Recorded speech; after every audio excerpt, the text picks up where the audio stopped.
ஆண்டவராக இயேசு கிறிஸ்துவின் நாமத்தினாலே மீண்டும் இந்த நேற்று வரை நிகழ்ச்சியில் சந்திப்பதில் மிகுந்த சந்தோஷம். 2026 முதல் நேற்று வரைக்குள்ள நாம வந்திருக்கிறோம். ஆரம்பிக்கும் போதே எல்லாருக்கும் நியூ இயர் சந்தோஷமா இருக்கும் அப்படிலாம் சொல்லுவாங்க.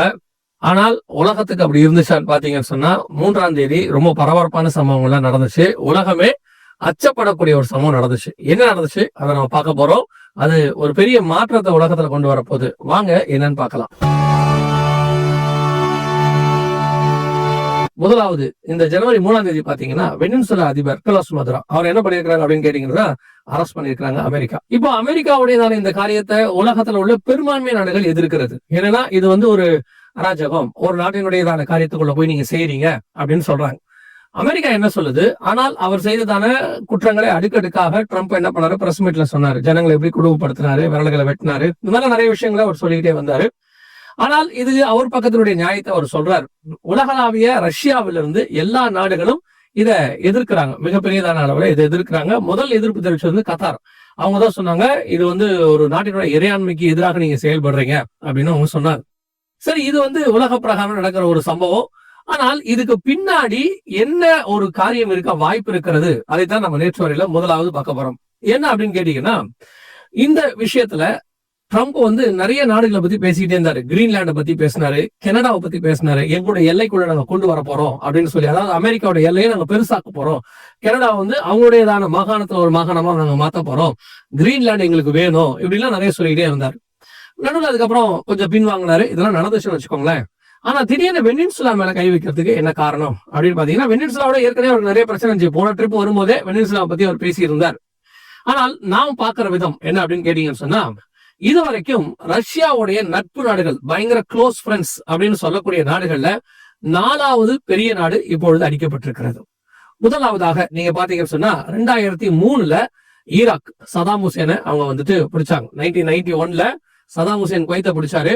அதை பேஸ் பண்ணி அதுக்கப்புறம் அந்த வார் நடந்து எல்லாம் முடிஞ்சிச்சு. அதுக்கப்புறம் திருப்பி சதாம் ஜெயிச்சு வந்துட்டாரு. ஆனா 2003 சதாம ஒரு இடத்துல இருந்து அவங்க அரெஸ்ட் பண்ணாங்க. அப்பவுமே அது விமர்சனத்துக்குள்ளாக்கப்பட்டது. அது எப்படி ஒரு நாட்டுடைய அதிபரை நீங்க பிடிக்கலாம் அப்படின்னு சொல்லி. ஆனால் சதாமுக்கு அதுக்கு ஈக்குவலாக எதிர்ப்பு இருந்துச்சு உலகத்துல. சதாம் அடுத்து எல்லாத்தையும் பிடிக்க போறாரு, சதாம் ஹுசேன் பிடிக்க போறான்னு சொல்லி. ஆனா சதாம் ஹுசேன் ரஷ்யாவுடைய மிக நெருங்கிய நண்பர். ரெண்டாவது, அதுக்கு அடுத்து பாத்தீங்கன்னு சொன்னா 2011 அப்படின்னு பாத்தீங்கன்னு சொன்னா லிபியாவுடைய கடாஃபி.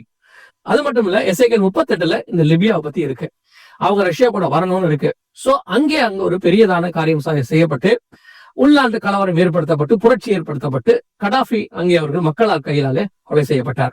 மூன்றாவது, 2024 சிரியாவுடையதான பஷார் அல் அசாத் அப்படின்னு சொல்லக்கூடியதானவர். இவர் ரொம்ப வருஷமா அங்க இருக்கிறார்.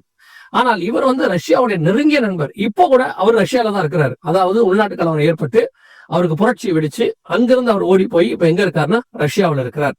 இப்போ வெனின்சுலா, இவர் யாருன்னு கேட்டீங்கன்னு சொன்னா நிக்கோலஸ் மதுரோ. இவரும் தென் அமெரிக்கா நாட்டுல இருக்கக்கூடியவர் தான், லத்தீன் அமெரிக்கான்னு சொல்லுவாங்க, அங்க இருக்கக்கூடியவர் தான். ஆனால் அங்க இருக்கக்கூடிய அமெரிக்க எதிர்ப்பு நாடுகள் கொஞ்சம் இருக்குது. கியூபா, வெனின்சுலா, இவங்கெல்லாம் அமெரிக்க எதிர்ப்பு நாடுகள். சோ இவங்கள இவர் ரொம்ப முக்கியம். ரஷ்யாவோடும் சைனாவோடும் பரிவர்த்தனைகள் நிறைய இருக்கு. இவங்க எல்லாருமே பாத்தீங்கன்னா அமெரிக்க எதிர்ப்பு கொள்கையில ஃப்ரெண்ட்ஸ்.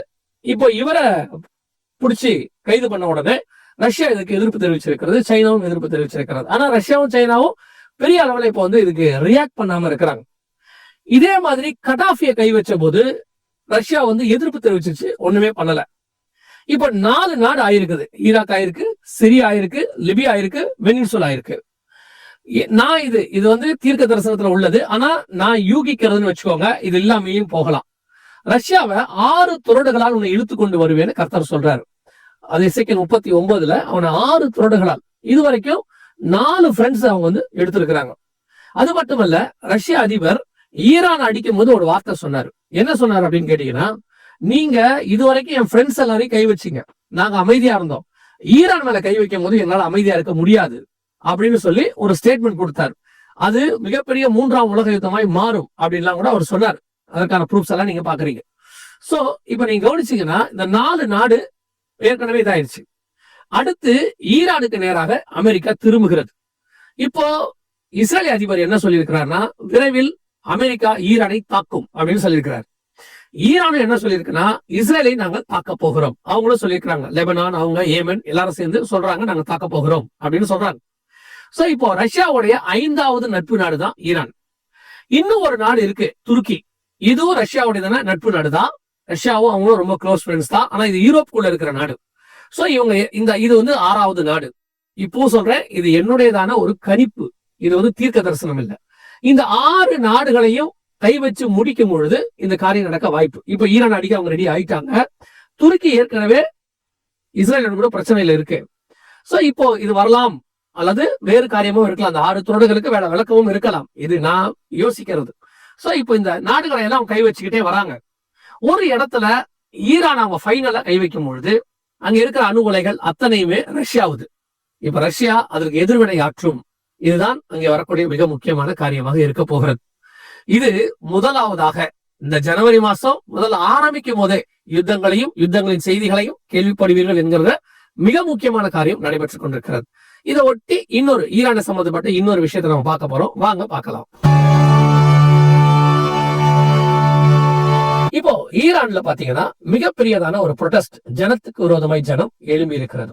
ஜனங்கள் அங்கே மிகப்பெரியதான ஒரு கிளர்ச்சியை பண்ணி கொண்டிருக்கிறாங்க. எதுக்காக அப்படின்னு கேட்டா, வரலாறு காணாத அளவுக்கு ஈரானுடைய பண மதிப்பு வீழ்ச்சி அடைஞ்சிருச்சு. அதாவது அமெரிக்க டாலருக்கு நிகராக அவங்க பண மதிப்பு வீழ்ச்சி அடைஞ்சிருச்சு. இப்போ அதனால ஜனங்கள் எல்லாரும் கொதிச்செலும்பிட்டாங்க. விலைவாசி எல்லாம் உச்சத்துக்கு போயிருச்சு.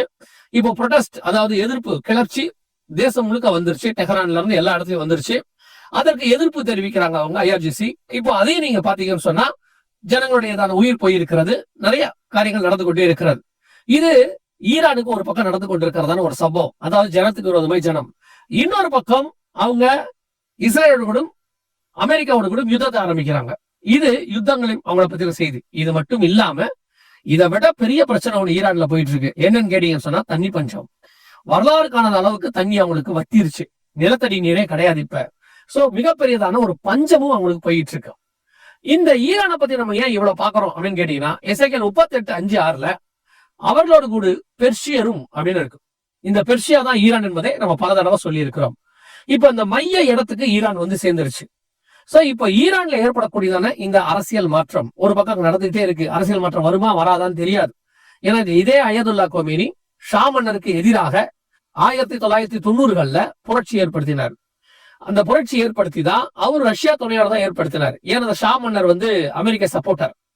அந்த ரஷ்யாவுடைய துணையோடு கூட தான் இவர் ஏற்படுத்தினார்னு அப்பயும் ஒரு பெரிய பேச்சு வழக்கு உண்டு. சோ இப்போ அயதுல்லா கொமேனிக்கு எதிராக கிளர்ச்சி ஆரம்பிக்கிறது. ஏறக்குறைய 30-40 ஆண்டு காலமாக அயதுல்லா கொமேனியினுடைய ஆட்சிகள் நடைபெற்றுக் கொண்டிருக்கிறது. சோ இப்போ மிக முக்கியமான ஒரு தருணத்துக்கு ஈரான் சேர்ந்திருக்கிறது.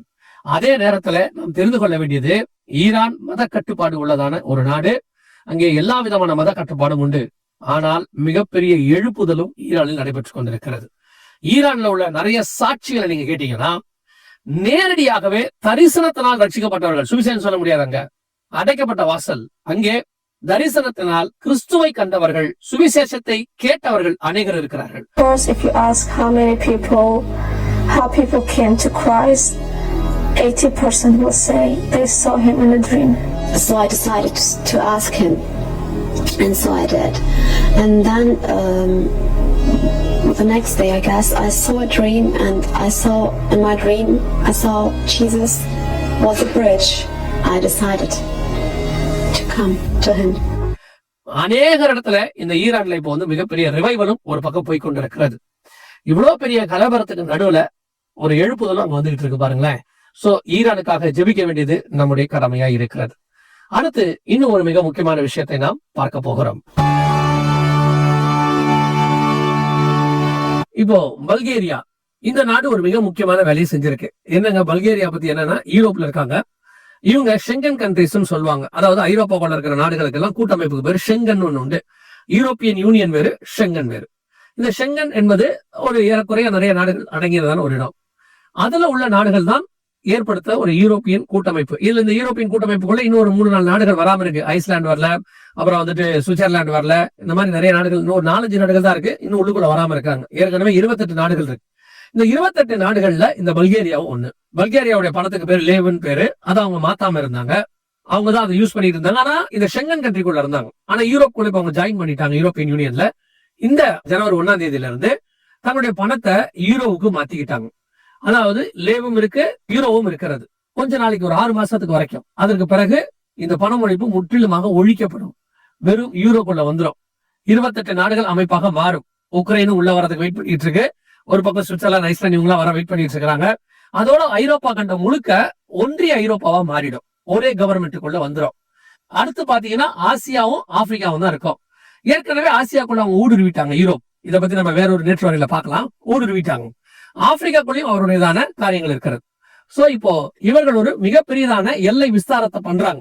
அதுல பல்கேரியாவும் இப்பொழுது முழுவதுமாய் மாறி இருக்கிறது. இன்னும் வருகிற நாட்களில அநேக நாடுகள் உள்ளோடு கூட இணைகிறதை நீங்கள் பார்ப்பீர்கள். யூரோப்பியன் யூனியனோடு கூட இணைவதை நீங்கள் பார்ப்பீர்கள். அது வரும்போதும் அதையும் உங்களுக்கு அப்டேட் பண்றோம். கடைசியாய் ஒரு காரியத்தை நாம் முடிக்க போகிறோம். இது ஏஐ டெக்னாலஜி இப்பொழுது பரிணாம வளர்ச்சி அடைஞ்சிருக்கு. எந்த இடத்துக்கு வந்திருக்குன்னு கேட்டீங்கன்னா, சீனா வியட்நாம் பார்டர்ல அந்த பார்டர் செக்யூரிட்டி போர்ஸ் சொல்லுவாங்க, பிஎஸ்எஃப் நம்ம சொல்லுவோம் இங்க. அந்த மாதிரி இமிகிரேஷன், அந்த பார்டர் எல்லைகளை செக் பண்ணக்கூடியது, விசா, பாஸ்போர்ட் இதெல்லாம் செக் பண்றதுக்கு பார்டர் போர்ஸ் சொல்லுவாங்க. அந்த பார்டர் போர்ஸ்க்கு முழுவதுமாக ரோபோட்டை, ஏஐ ரோபோட்டை பயன்படுத்த ஆரம்பிச்சுட்டாங்க. அங்க இருக்கக்கூடிய ராணுவ வீரர்கள் அவங்க எல்லாம் குறைச்சிட்டு அந்த இடத்துக்கு இப்ப இவங்களை கொண்டு வந்துட்டாங்க. ஏற்கனவே ரோபோ யூஸ் பண்ணி ராணுவம் இருக்கு அவங்களுக்கு. இப்போ ராணுவத்தை ஒட்டி இந்த இமிகிரேஷன் சிஸ்டம் அல்லது பார்டர் போர்ஸ் அதையும் உருவாக்கிக்கிட்டே இருக்கிறாங்க. இதெல்லாம் எதை குறிக்குது அப்படின்னு கேட்டீங்கன்னா, கொஞ்சம் கொஞ்சமாக மனிதன் மேல் ஆதிக்கத்தை இந்த ரோபோக்கள், ஏஐ டெக்னாலஜி கொண்டு வந்துகிட்டே இருக்கு. சமீபத்துல ஒரு மிக முக்கியமான காரியத்தை நண்பர் ஒருத்தர் பகிர்ந்து கொண்டார். அது இந்த ஏஐ டெக்னாலஜி அடுத்து இந்தியாவில, உலகளவில மிகப்பெரியதான ஒரு அச்சுறுத்தலாகவும் தாக்கத்தையும் ஏற்படுத்த போகுது. அது என்னங்கிறத ஒரு தனி நேற்று வரையில உங்களுக்கு நாங்க பகிர்ந்து கொள்ள விரும்புகிறோம். அதாவது அது விலாவரியா டீடைலா சொன்னதா புரியும். அதோடு கூட கர்த்தருக்கு சித்தமானால், வருகை தாமதிக்குமானால் உங்களை நாங்கள் சந்திக்கிறோம். God plus.